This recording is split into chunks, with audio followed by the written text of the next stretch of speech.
السلام علی الحسین وعلی علی ابن الحسین وعلی اولاد الحسین وعلی اصحاب الحسین۔ السلام علیکم معزز ناظرین، اس ویڈیو سیریز میں ہماری کوشش ہوگی کہ اصحاب باوفا امام حسین علیہ السلام کا مختصر لیکن جامع خلاصہ آپ سب کی خدمت میں پیش کریں۔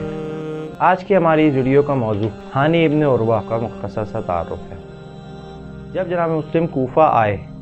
تو مختار ثقفی کے گھر کے بعد ہانی ابن عروہ کے گھر میں پناہ لی۔ اس وقت ہانی کی طبیعت ناساز تھی، تو جناب ہانی ابن عروہ نے مسلم علیہ السلام سے عرض کیا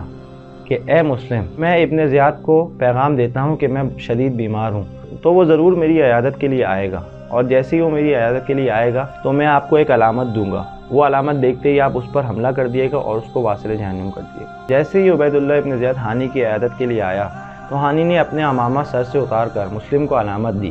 لیکن جناب مسلم نے حملہ نہیں کیا۔ یہ دیکھ کر ہانی نے کچھ اشعار پڑھے کہ جس میں اشارہ تھا کہ وہ عبید اللہ کو آ کر قتل کر دیں، لیکن پھر بھی جناب مسلم نے حملہ نہیں کیا۔ جب ہانی نے اشعار کی تکرار کی تو عبید اللہ ابن زیاد کو تھوڑا شک ہوا۔ اس نے پوچھا تو ان کے غلام نے کہا کہ نہیں، ان کے اوپر بیماری نے غلبہ کر لیا ہے، اس وجہ سے یہ اس طرح کی باتیں کر رہے ہیں۔ تو عبید اللہ اپنے محل کی طرف واپس لوٹ گیا، اور پھر اس نے اپنے غلام معقل کو 3000 درہم دیے، کہا کہ مسلم علیہ السلام کی چھپنے کی جگہ کا پتہ لگاؤ۔ وہ 3000 درہم لے کر مسلم ابن اوسج کی خدمت میں آیا اور ان سے قریب ہونا چاہا،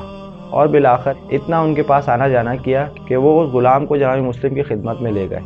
اور پھر اس نے وہ 3000 درہم ان کو دیے اور عبید اللہ کو جا کر بتایا کہ مسلم ہانی کے گھر میں چھپے ہوئے ہیں۔ جب عبید اللہ کو یہ پتہ چلا کہ مسلم ہانی کے گھر میں ہیں تو اس نے فوراً ہانی کو اپنے پاس بلایا اور ان سے پوچھا کہ تم نے کیوں مسلم کو پناہ دی ہوئی ہے۔ یہ سن کر ہانی ابن عروہ نے انکار کیا، لیکن جب معقل دربار میں آیا تو پھر آپ انکار نہ کر پائے۔ یہ سن کر عبید اللہ ابن زیاد نے آپ کو قید کر دیا، اور جب جناب مسلم کو شہید کر دیا تو ان کا سر تن سے جدا کرنے کے بعد حکم دیا کہ ہانی کو بھی بازار میں لے جا کر ان کو قتل کر کے ان کا بھی سر ان کے تن سے جدا کر دیا جائے۔ جب جناب ہانی کو بازار میں لایا گیا کہ ان کی گردن جدا کر دی جائے تو جلاد نے ان سے کہا کہ اپنی گردن نیچے جھکا دو،